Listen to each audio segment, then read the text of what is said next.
एक दिन ऑस्कर को पता चलता है कि एल्फ्रेड और मारिया के बीच अफेयर चल रहा है।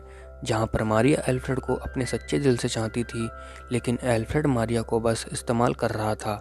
जिसको जानने के बाद मारिया काफ़ी दुखी हो जाती है और रोने लगती है। कहानी की शुरुआत में हम पोलैंड के खेत में एना नाम की एक औरत को काम करते हुए देखते हैं। तभी जोसेफ नाम का एक आदमी पुलिस ऑफिसर से भागते हुए उसके पास आता है और उस औरत को उसे छुपाने के लिए रिक्वेस्ट करने लगता है, जिस वजह से वह औरत उसे अपने स्वर्ग के अंदर छिपा लेती है। थोड़ी देर बाद पुलिस ऑफिसर्स उसे ढूंढते हुए वहां पर आ जाते हैं और एना से उसके बारे में पूछते हैं, लेकिन एना उन्हें बताती है कि जोसेफ उस तरफ भागा है। जिसके बाद वो पुलिस ऑफिसर्स जोसेफ को ढूंढने के लिए वहां से जाने लगते हैं।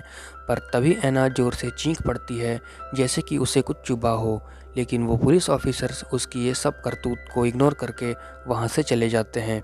इसके बाद हम देखते हैं कि जोसेफ स्वर्ग से बाहर निकलता है और अपनी पेंट की खिड़की को बंद करके एना के साथ वहाँ से जाने लगता है। इसके बाद से जोसेफ एना के साथ ही रहने लगता है और ऐसे ही और एक साल गुजर जाता है। वो दोनों अभी भी पुलिस से छुप कर ही रह रहे थे, लेकिन एक दिन पुलिस ऑफिसर जोसेफ को पकड़ लेते हैं और उसके ऊपर अंधाधुंध गोलियां चलाने लगते हैं, जिस वजह से जोसेफ पुलिस से बचने के लिए पानी में कूद जाता है। और इसके बाद से वहाँ पर किसी को भी जोसेफ के बारे में कुछ भी नहीं पता चलता। कुछ लोगों का ऐसा लगता है कि जोसेफ पानी में डूबकर मर चुका है और कुछ लोगों सोचते हैं कि जोसेफ वहाँ से अमेरिका चला गया और अमेरिका में एक आलीशान ज़िंदगी जी रहा है। दूसरी तरफ एना काफ़ी मुश्किलों का सामना कर रही थी और बाज़ार में फल और सब्जी बेचकर किसी तरीके से अपना और अपनी बेटी का पेट पाल रही थी। इधर उसकी बेटी एग्नेस अपने कज़िन जॉन से प्यार करती थी, लेकिन उसकी शादी एक जर्मन शेफ एल्फ्रेड के साथ हुई थी, जिस वजह से वह कुछ ही दिनों के अंदर एक बच्चे को जन्म देती है, जिसका नाम वो ऑस्कर रखती है। अब पैदा होने के बाद ऑस्कर रोना बंद ही नहीं कर रहा था। ऐसा लग रहा था कि जैसा वो पैदा होना ही नहीं चाहता, लेकिन एग्नेस उसे 3 साल की उम्र में एक ड्रम देने का वादा करती है। तभी वो रोना बंद कर देता है। जिसके बाद ऐसे ही 3 साल गुजर जाते हैं और ऑस्कर के 3 साल के बर्थडे पार्टी में एग्नेस उसे एक ड्रम गिफ्ट करती है, जिसको पाकर ऑस्कर काफ़ी खुश हो जाता है और उस ड्रम को बजाने लगता है। इसी दौरान ऑस्कर अपने बर्थडे पार्टी में बड़े लोगों को शराब पीते हुए देखकर उसके ऊपर काफ़ी बुरा प्रभाव पड़ता है और उसे बड़े लोगों के ऊपर काफ़ी घिन आ जाती है, जिस वजह से वह फैसला करता है कि वह कभी भी बड़ा नहीं होगा और वो ऐसे ही हमेशा छोटा बनकर रहेगा। इसलिए वो एक कठोर प्रतिज्ञा लेता है और छत से कूद जाता है। उस दिन के बाद से ऑस्कर एक बच्चा ही रह जाता है और उसकी फिजिकल ग्रोथ भी बंद हो जाती है। वो अपने साथ हमेशा फटे हुए ड्रम को रखता है और वो उस ड्रम को किसी को भी नहीं देता है।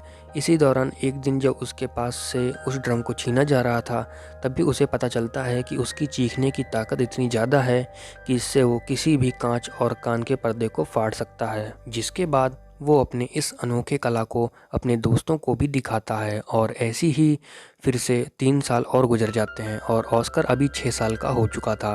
पर ऑस्कर अभी भी उस ड्रम को अपने से दूर नहीं रखता है और कोई भी अगर उससे वो ड्रम छीनने की कोशिश करता है तो वो उस पर चीखकर शीशों को तोड़ देता है। दूसरी तरफ उसके माता पिता बस यही सोच रहे थे कि ऑस्कर क्यों नहीं बड़ा हो रहा है। एग्नेस हर मंगलवार को ऑस्कर को शहर ले जाती है, जहां पर वो ऑस्कर को एक दुकान में छोड़कर जॉन के साथ मंगलवार को मंगल कार्य करने को जाती है। लेकिन एक दिन ऑस्कर अपनी मां को जॉन के साथ मुंह काला करते हुए देख लेता है। खैर, इसके बाद फिर से और कुछ साल गुजर जाते हैं और ऑस्कर जब 12 साल का हो जाता है, उसके माता पिता उसे सर्कस दिखाने के लिए लेकर जाते हैं। वहाँ पर काफ़ी सारे बौने लोगों को देखकर ऑस्कर के माता पिता को ये लगता है कि शायद ऑस्कर भी एक बौना बच्चा है, इसलिए वह बड़ा नहीं हो रहा है। अब शो के ख़त्म होने के बाद ऑस्कर वाइग्रा नाम के एक बौने आदमी से मिलता है, जो कि ऑस्कर को देखकर समझ जाता है कि ऑस्कर भी उसी की तरह एक बौना है। साथ ही साथ वो ऑस्कर की कांच तोड़ने वाली अनोखी पावर को भी देखता है, जिसको देखकर वह ऑस्कर को उसके साथ सर्कस में काम करने के लिए कहता है। दूसरी तरफ ऑस्कर के माता पिता जब ऑस्कर को वाइग्रा के साथ बात करते हुए देखते हैं, तभी वो लोग काफ़ी परेशान हो जाते हैं। इसके बाद हमें ये पता चलता है कि सेकेंड वर्ल्ड वॉर शुरू हो चुका है और पोलैंड में नाजी जर्मन सेना धीरे धीरे आ रहे हैं और वो लोग ज्यूस लोगों के ऊपर टॉर्चर कर रहे हैं। इधर एग्नेस ऑस्कर को जिस दुकान पर छोड़कर जाती है, उस दुकान का मालिक भी ज्यूस था और वो एग्नेस को पसंद भी करता था। इसीलिए वो एग्नेस को उसके साथ लंदन चलने के लिए कहता है, लेकिन एग्नेस उसके साथ जाने से मना कर देती है और अपने घर वापस आ जाती है। इसके बाद एग्नेस ऑस्कर को लेकर काफ़ी परेशान रहने लगती है और डिप्रेशन में ज़्यादा से ज़्यादा मछलियाँ खाने लगती है, जबकि मछली खाने से उसे सख्त एलर्जी थी। इसी दौरान हमें पता चलता है कि एग्नेस जॉन के बच्चे की मां बनने वाली है, लेकिन वो इस बच्चे को लेना नहीं चाहती है। दूसरी तरफ एल्फ्रेड को इस बात से कोई भी फ़र्क नहीं पड़ता है कि उसकी बेबी के पेट में किसका बच्चा है, और वो बस एग्नेस को ज़िंदा ही रखना चाहता है। लेकिन एग्नेस इस बोझ को लेकर ज़िंदा नहीं रह पा रही थी, जिस वजह से वह कुछ ही दिनों तक ऐसे ही मछलियाँ खाने के बाद उसकी मौत हो जाती है। उसके फ्यूनरल में मार्कस भी आता है, लेकिन नाजी जर्मन लोग उसे वहाँ से धक्के मारकर निकाल देते हैं क्योंकि वो एक ज्यूस था। थोड़ी देर बाद सभी लोग वहाँ से चले जाते हैं और तभी मार्कस एग्नेस के कब्र के पास आता है और एग्नेस को अपने दिल की बात बता देता है। इधर शहर में नाजी जर्मन लोग ज्यूस लोगों के ऊपर काफ़ी अत्याचार कर रहे थे और वो लोग उनके घर और दुकानों को जला देते हैं, जिस वजह से मार्कस भी डिप्रेशन में आकर जहर पीकर अपनी जान दे देता है। लेकिन मार्कस के मरने के साथ ही ऑस्कर के नए ड्रम पाने का सपना भी टूट जाता है, क्योंकि उस शहर में मार्कस इकलौता था जो कि ड्रम बनाया करता था। इसलिए वो अपने पुराने ड्रम को ही ठीक करवाने के लिए जॉन के साथ जाता है और जॉन उसे अपने ऑफिस यानी पोस्ट ऑफिस लेकर जाता है। अब वहां पर पहुंचकर जॉन को पता चलता है कि नाजी जर्मन सिपाही उनके ऊपर हमला करने वाले हैं, इसलिए पोस्ट मास्टर जॉन को भी एक गन देकर नाजी जर्मन के साथ उसे लड़ने के लिए कहते हैं। उस दिन वहां पर एक काफ़ी भयानक हमला होता है, जिससे कि वो पोस्ट मास्टर घायल हो जाता है, जो कि इस हमले को लीड कर रहा था। यहाँ पर ऑस्कर और जॉन उसे बचाने की काफ़ी कोशिश करते हैं, लेकिन वो दोनों उसे बचा नहीं पाते, जिसके बाद नाजी जर्मन सिपाही पूरे पोस्ट ऑफिस में आग लगा देते हैं और जॉन को साथ साथ बाकी सारे लोगों को बंदी बनाकर उन्हें जान से मार डालते हैं। दूसरी तरफ ऑस्कर किसी तरीके से एक पागल आदमी की वजह से नाजी जर्मन सिपाहियों से बच जाता है। अगले सीन में हम यह देखते हैं कि एल्फ्रेड मारिया नाम की एक 16 साल की लड़की को अपने घर के काम में रखता है, जहाँ पर वो ऑस्कर का भी ख्याल रखती है। यहाँ पर ऑस्कर मारिया के साथ रहकर उसके प्यार में पड़ जाता है और उसे चाहने लगता है। उधर मारिया को लग रहा था कि ऑस्कर सिर्फ एक बच्चा है, पर ऑस्कर और मारिया दोनों का ही उम्र बराबर थी, यानी सेम थी, जिस वजह से ऑस्कर मारिया के काफ़ी करीब आ जाता है और मारिया को लेकर उसका विचार काफ़ी अलग ही था। और एक दिन ऑस्कर को पता चलता है कि एल्फ्रेड और मारिया के बीच अफेयर चल रहा है, जहाँ पर मारिया एल्फ्रेड को दिल और जान से चाहती थी, लेकिन एल्फ्रेड मारिया को बस इस्तेमाल कर रहा था, जिसको जानने के बाद मारिया काफ़ी दुखी हो जाती है और रोने लगती है। इधर ऑस्कर जब मारिया को संभालने की कोशिश करता है, तभी मारिया उसके ऊपर गुस्सा होकर उसे धक्का दे देती है और उसे बौना कहकर गालियां देने लगती है। थोड़ी देर बाद जब उसका गुस्सा शांत होता है, तभी वो ऑस्कर के पास आकर माफ़ी मांगती है, पर बदले में ऑस्कर उसे मार कर वहाँ से चला जाता है। अगले सीन में हम यह देखते हैं कि मारिया एल्फ्रेड के बच्चे की माँ बनने वाली है, लेकिन ऑस्कर उस बच्चे को मारना चाहता है, पर वो जब उस बच्चे को मारने की कोशिश करता है, तभी मारिया उसे रोक लेती है। इसके बाद कुछ ही दिनों में मारिया एक बच्चे को जन्म देती है, जिसको पाकर घर के सभी लोग काफ़ी खुश होते हैं, सिवाय ऑस्कर के।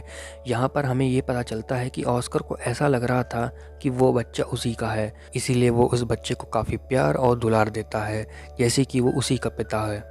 दूसरी तरफ ऑस्कर की पड़ोसन लीना अपने पति से खुश नहीं थी, क्योंकि उसका पति एक गे था और वो अपनी बीवी से ज़्यादा नाजी जर्मन लड़कों के साथ वक्त गुजारता था।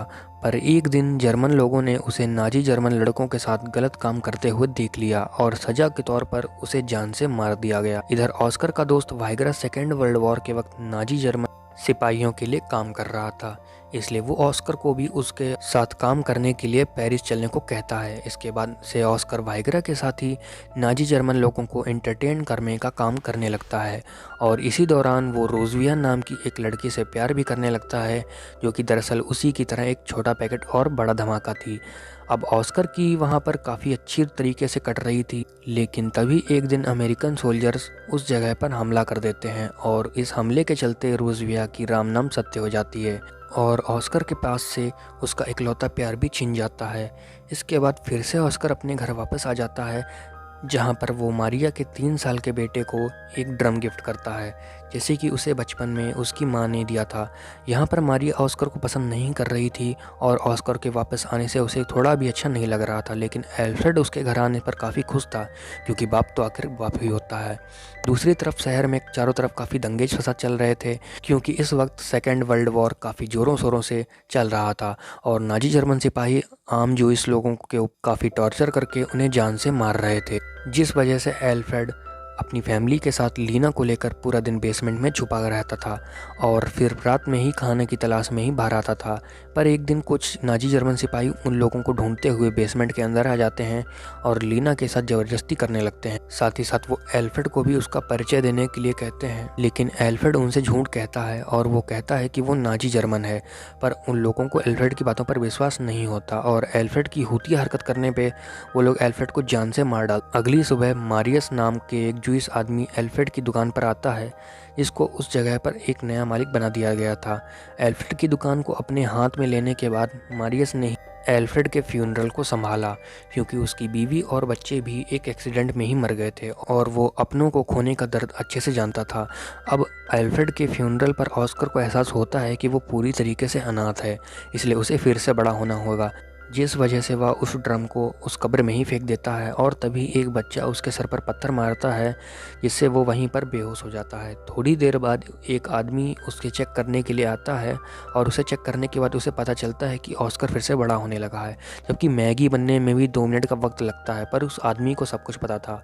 खैर, उसके बाद अगले सीन में हम देखते हैं कि ऑस्कर मारिया के साथ देश छोड़कर जा रहा था और इधर ऐना, जो कि अब काफ़ी बूढ़ी हो चुकी थी, वो वहीं पर ही रुक जाती है और यहाँ पर ऑस्कर चिल्लाकर ट्रेन को रोकने की कोशिश करता है, पर तभी उसे पता चलता है कि उसके बड़े होने के साथ ही वो अपनी चिल्लाने की पावर से कांच तोड़ सकता था, वो शक्ति भी उसके साथ ही चली गई है। और दोस्तों, इसी के साथ ये कमाल की मूवी, मज़ेदार मूवी की कहानी यहीं पर ख़त्म हो जाती है।